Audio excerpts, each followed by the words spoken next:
hey kumin sang hi le som pariat atana rual ban lo te puala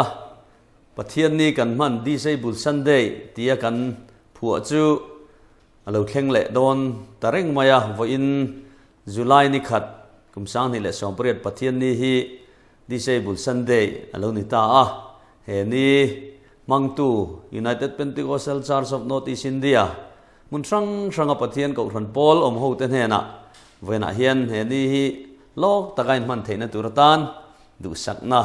kan lan chewa United Pentecostal Church sianin lali su Krista rong bol na hi achun jom zela pathian thu pek te hi akal pui chho zela kesil rong bol na ne mo ten sakrame na ne mo ten lali su thu pek dang pathian thu thlung kan ti isoming baptisma chante tharau thianin baptisma te thiang lim na te soma pakhate engkim mai po hi achun jom chho zela chung ba ga chuan voina kan man mek disable puala pathian ni kan handa chho te po hi disable rual ban lo kan an tia chung ho puala hun man te po hi ko thanin thei to pin mala chho zela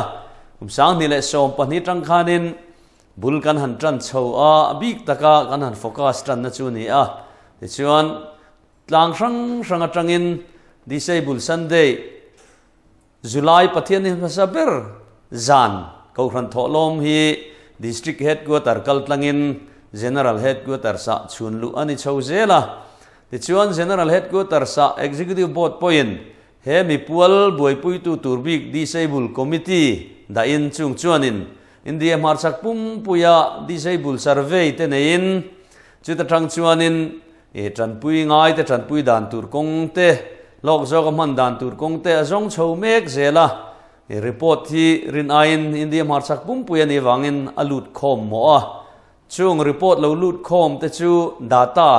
kan headquarter kan kol khoma chuti chuan khata tang khan tran pui ngai le pui thei dan tur kong po ngai tu chho zelania amaro chu mi tran pui ngai chu headquarter atangin a riat vik thei lo wangin tual chung ko rante bial tu pastor te kal tlangin district headquarter district official te recommend na in general headquarter a disabled committee in pek dan tur le selection te po a chui zui chho zel dona mal chho mek zela chu mi Sunday lo thlen hianin a tholom hi engtin nge kal zel ti hi zo na le zo na om thin le zo na poimo tak ani tel bok awangin khang kal phung zel kha account rana von vekani a chu tang kai zo ka disabled person te le ko khanin chemical kong ain chho zel dan tur ruam han tu pol an oma account ranin von vekani ti kha kan sei tel du a ten tual chung ko ran tin te po voin ni kan mana hianin kan in cha du chu disable ho kan ti ke nei lo te kut nei lo te le nei lo te mo beng thalo te mit thalo te trong thei lo te khatiang zong kan en kol na konga khanin biak ina anmani puala tui takan in khom ve theina turatan kut zai zir manga pathian thuan riat ve theina tur sign language santi lam kalpuite ten biak ina wheelchair manga anlu theina turatana biak in kalkong step nilawa wheelchair mangte pon kallu theina turte ten motora in drop theina turang chi te po ateng khan tual chung ko khan pon kan buat sai a rem kan ruat zel apoi mo a hearing aid lam beng riat na thalotana beng riat na tha an nei theina na beng dar kan han ti in pek le in tran puite tin zak dau tiang temo wheelchair temo khatiang anma mo azira in tran puina te po kha tual chung tin pon helama hian ma kan lak apoi mo a tuthlung lui hun kan ena po pathian in serel te hena heng ang pian punga rual ban lo le har san na nei te hi ngai tha hau lo turin pathian ena mi te ti a tuthlung thara po la li su zirtina chung zong chu ngai tha lo du sak en kol an ni a chu tiang zel chuan tun hun zela ko ran hun pon chu isu zirtina chu keng nung chho zelin heng tran pui ngai le kan pui na mo zok ke ni aya van duai zok ke ni aya van nei lo zok po ati thenga heng ho en kol na le dom kan konga hian kan theina ang konga tual chung tin pon program kan siam poi mo a ten tual chung tin asum le pai kan tho lo tling khom he mi pual